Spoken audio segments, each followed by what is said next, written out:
I want to talk about all the good that's happening. I typically focus on news that will help us become prosperous as people, the human family. But before I talk about what we can do to make sure we have wealth for our families and our posterity, meaning our future generations, can you let me in on what's going on in the global markets? And we talked about, real estate, rare earth minerals, precious metals, the automobile industry, all of the markets. And you're going to talk, so you're going to introduce another phenomenon that most of us haven't heard about as it relates to the world markets. What is going on the world stage that we need to pay attention to? Well, currently the world is de-dollarizing, right? Everybody is Mm, fleeing the dollar. okay. So over the last 80 years, the world has been the U.S. dollar has been the world trade currency. So every Mm, country, whenever they want to do trade amongst each other, for example, if China wants to buy from Japan, they've had to use the U.S. dollar.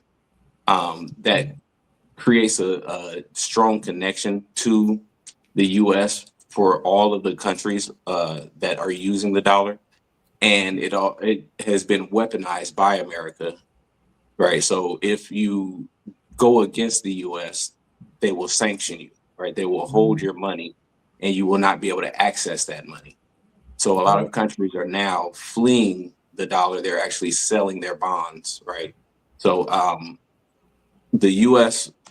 when we talk about the trade deficit, the one, excuse me, when we talk about the U.S. deficit between the amount of spending that we do and the amount of revenue that we bring in, we have $5 trillion in revenue that we bring in taxes, but we mm, spend $7 trillion.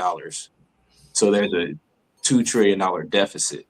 The way we okay. make up that deficit is by issuing bonds, right? Okay. So other governments buy those bonds.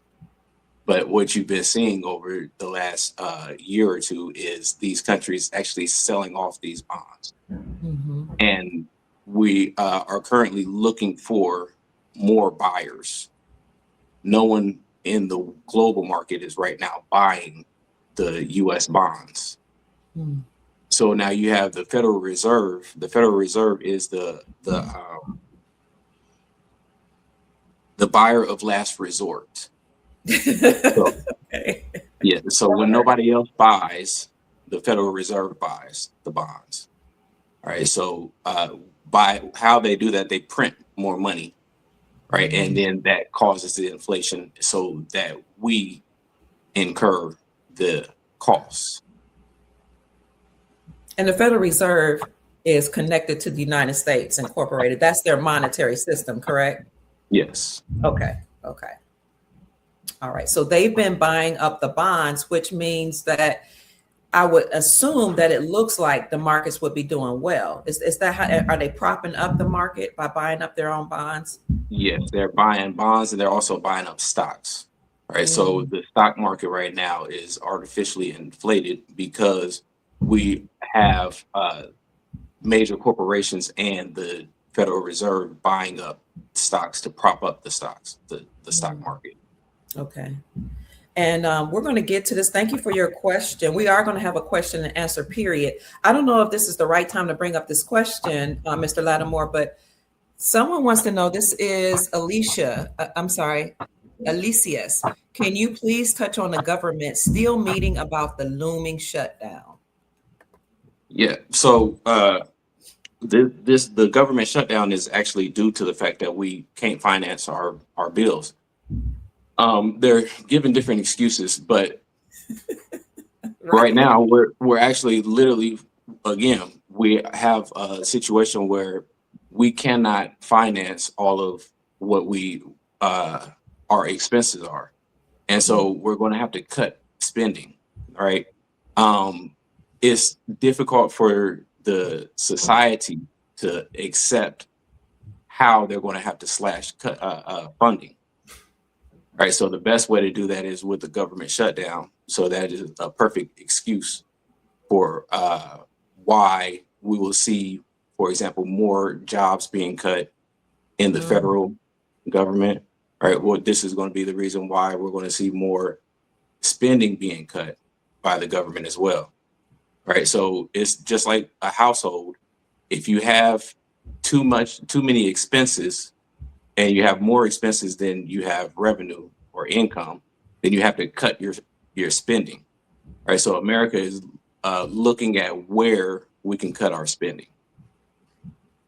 And it's interesting, they say the government shutdown is looming, as if they don't know that they already had planned to shut down the government. Mhm.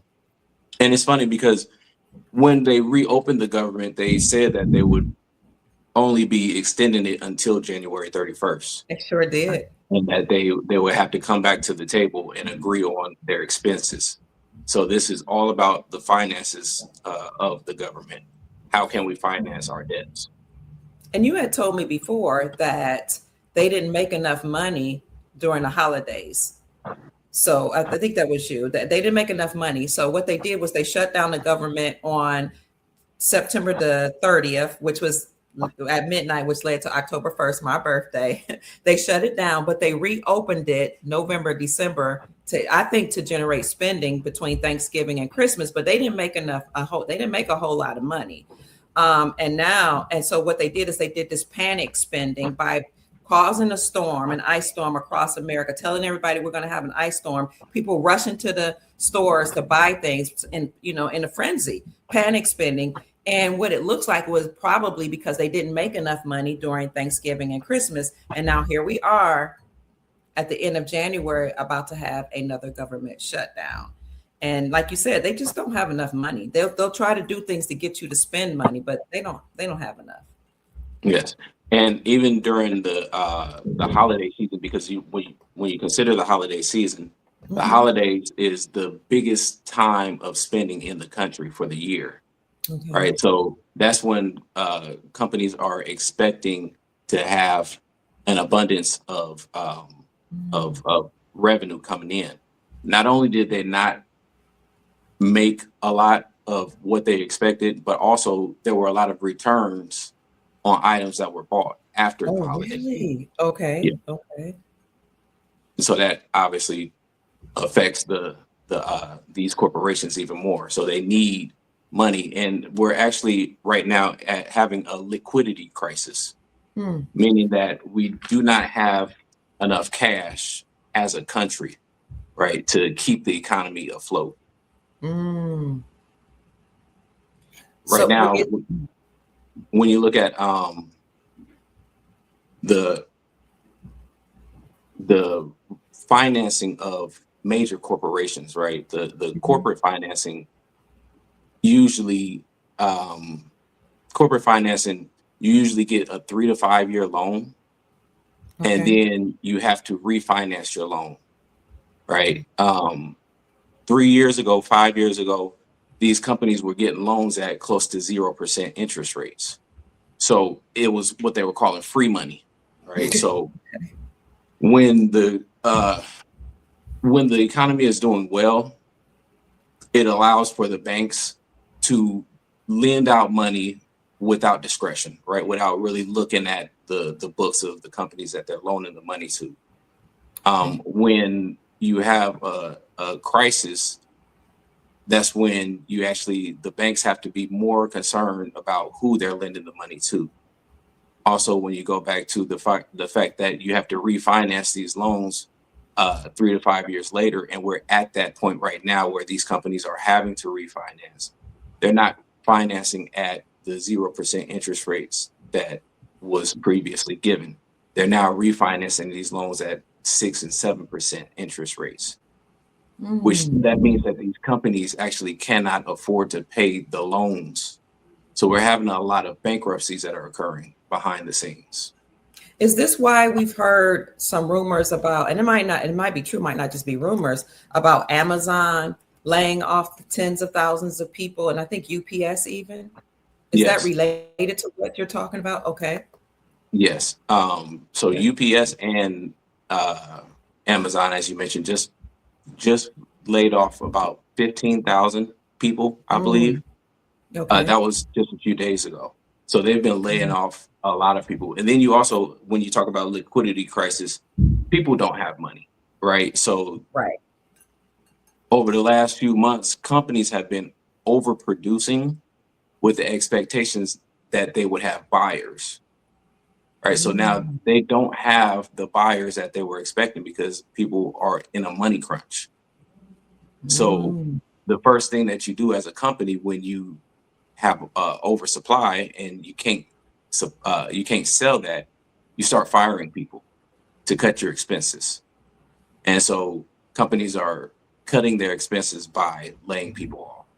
Okay. Okay.